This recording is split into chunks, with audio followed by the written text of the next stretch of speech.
So Ben Charrington, you extended the three players over the past three springs now, but my question for the Pirates is, when is it going to be Oneil Cruz's turn? Because I made a comment the other day about how if you want to make Oneil Cruz a core contributor for this team, even though he hasn't played a full season yet, I understand it, but there's some more that I'd like to elaborate that on with. What is going on, everybody? I am Mac, back with another video. As always, do me a favor, like, comment, subscribe, follow on Instagram, link down in the box below. So spring training is underway. Oneil Cruz has made some really good plays defensively, and it looks like that he's recovered really well from that broken leg.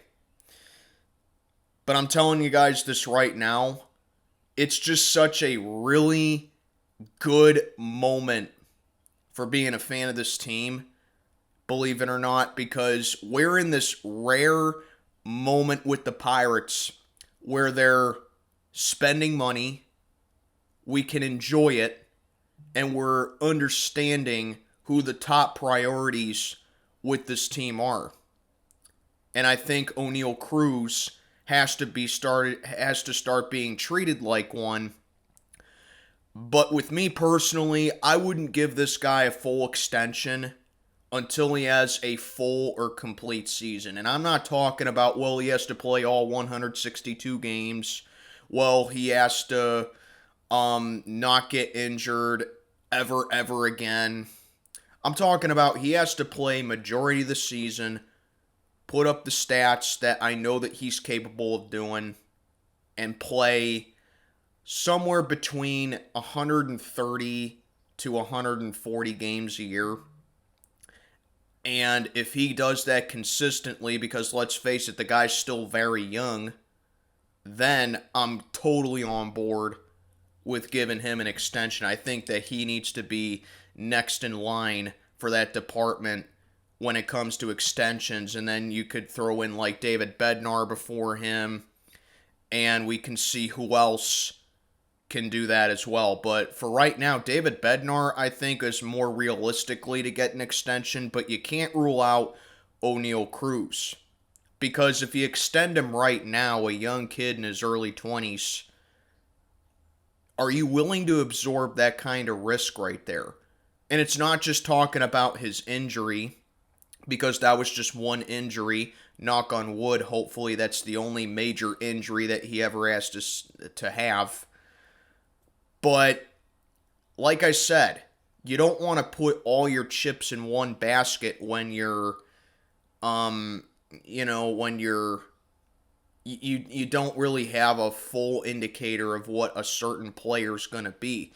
Because the offense with him last year, we saw, was being very productive. And then when he busted his leg against the Chicago White Sox, I believe on Easter last year, you saw the offense start to get in a little up and down phase.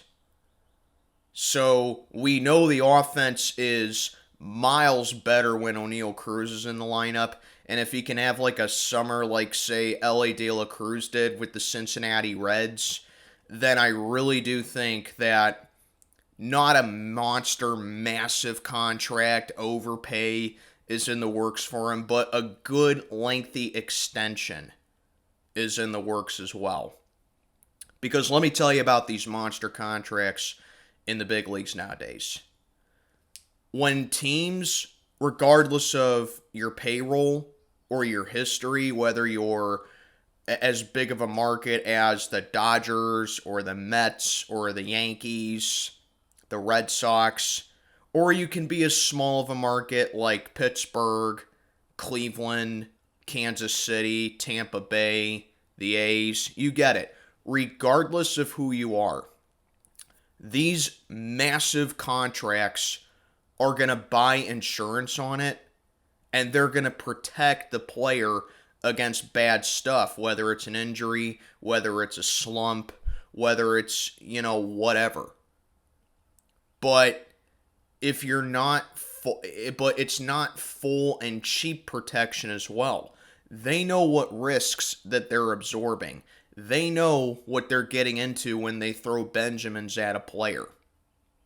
And I think with the Pittsburgh Pirates, where you can't spend money the way that big markets do, you got to be wise and double think it and see a full season out of Oneil Cruz and be like, well, sure, he played a full season this year. Maybe let's have him have one full season again, and then we'll see if it's worth it. I mean, that's kind of like what they did with Brian Reynolds. That's what they did with Ke'Bryan Hayes. And I think that's pretty much what they did with Mitch Keller. The point is, the Pirates are starting to grow a brain in between their ears about who they're choosing to keep for the long term. Because that's what you have to do when you're a small market. You can't afford to keep everybody. But there's no doubt about this. Oneil Cruz, I think, is the pulse of this offense for right now. And I think he plays such a big role with this team that the 5 standout players on this team that need to be extended going forward, we already have 3 of them down. Reynolds, Hayes, and Keller. And I think the next 2 in line are David Bednar, our closer, and the big boy Oneil Cruz. Let me know what you think down in the comments below. I am Mac, checking on out for the day. Have a good one, everybody.